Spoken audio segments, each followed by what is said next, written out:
Hi all and welcome to my second upload of today. This game is played in the internal competition of my club. It's 1606 player against a 1466 player. National ratings, and there is a small bit of an upset. Let's have a look at the game.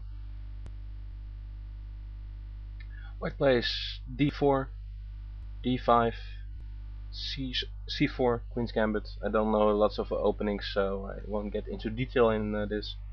e6, e3, knight f6, and a3. Now a small joke, the name of the guy playing white is A3, which also is the Dutch name for the field A3. That is also called A3. So now we say A3 plays A3. His whole life, his name has been Adri, of course, so I'm pretty sure he has heard this joke several hundreds of times, if not several thousands of times, but it still is funny to me, so I just repeat, Adri plays Adri. And well, you have to know that only recently he became knighted, and it's a bit of a pity, I think, that in Dutch the knights are not referred to as knights but as horses. The Dutch name for a chess knight is paard, which translated means nothing else than horse. Otherwise we would have lots more of name jokes with the knighted Adri. So after a3, bishop e7, knight c3, b6, knight f3, bishop b7. Now I personally think I would take on d5. It's a matter of style. I'm not sure if that is the best move, because d takes c4 gives the diagonal to the bishop.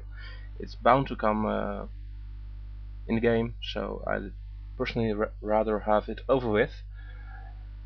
Also, I have considered in my analysis of the game to play b4 for white, but then after the continuation, castling c5, a5, bishop e2, I think white is still okay, but perhaps we have played too many moves with pawns here instead of taking care of our development. I would like to have the bishop on d3 and to be castled. I think that's more important here than just denying the black bishop the diagonal. So he played queen to c2, which is an well, I think playable move, yeah. Knight b to d7, c takes. He also rather has it over with than to wait. Knight takes d5, good move. Bishop e2. E2 is fine. I personally would place it on d3 because then it collaborates with the queen.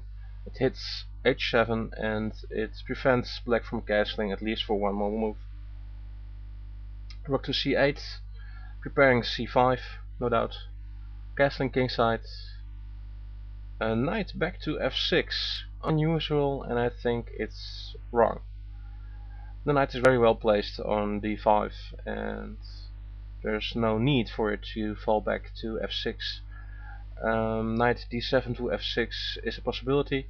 Personally, I think I would open up the c file now with c5 or play a castling move. It would depend on my mood, to be honest. But black played knight 5 to f6, b4, very logical move, giving the bishop on c1 the b2 square. Now I would fall back. I just said that I would prefer the bishop on d3. I now second that because with the bishop on d3 and a bishop on b2 and a queen on c2, we have a devastating potential attack on the king side. Of course, b4 also is very logical because it hits c5, the move black still wants to play. Black castles instead. Bishop b2, a6, rook f to d1, rook f to d1. That's a good move.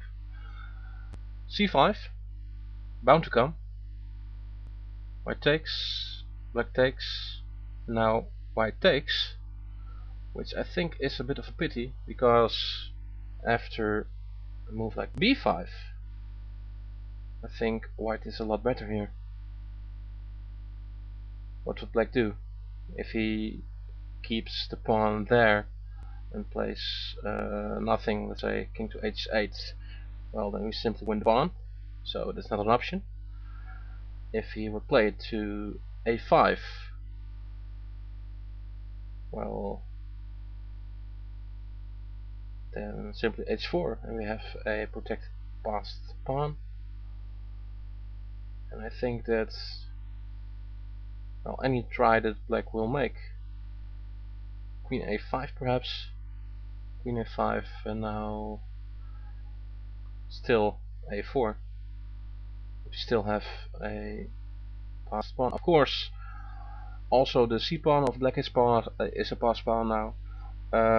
But I would like to refer to my own pawns as passed and my opponent pawns as isolated, weak, and targets. So, despite of how realistic it is, I think it's healthy to have that mindset.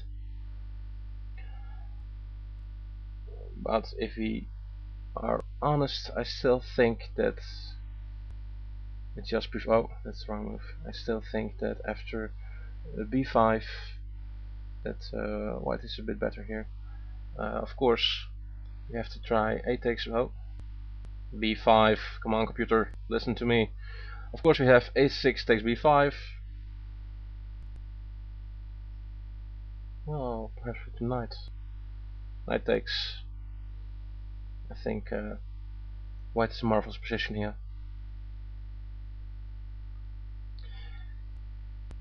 This, however, did not occur, so let's continue. Okay, b takes c5, giving like a free rook lift to c5. White continues with queen to d3 here. Now black has queen to c7, adding control to the c-file, adding an attacker to h2 on the king side. Now I think white makes a mistake by playing knight to d4. Normally it's very logical to put your knight in the center. If I wouldn't calculate, I would say that knight to d4 is very strong and you should almost always put it there, but the knight on f3 had an important function that was defending h2. Of course it could be taken by the bishop immediately, so you had to be on guard. But after the knight is taken, of course you can retake with the bishop, and if it had to with the pawn, but if it has two attackers on h2, then the knight is not very strong defender because it can be taken out.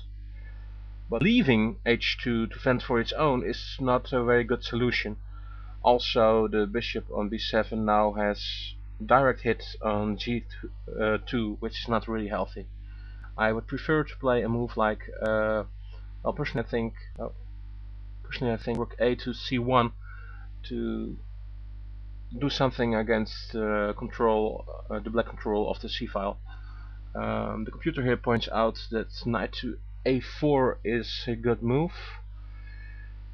It seems a bit peculiar to me. It hits the rook, okay, but normally you don't want to put your knight to the edge of the board. I don't see any direct advantage from knight to a4. Pretty sure the computer is correct in 15 or 20 moves or whatever, but well, that's not my level. And I think it probably isn't yours either, so you should not always take the computer advice. Computer doesn't explain why a move is played, and a computer is not a very good teacher. You should use it to check calculations. You can use it if you understand why a move should be played, but in this case I don't, and so I cannot explain it to you.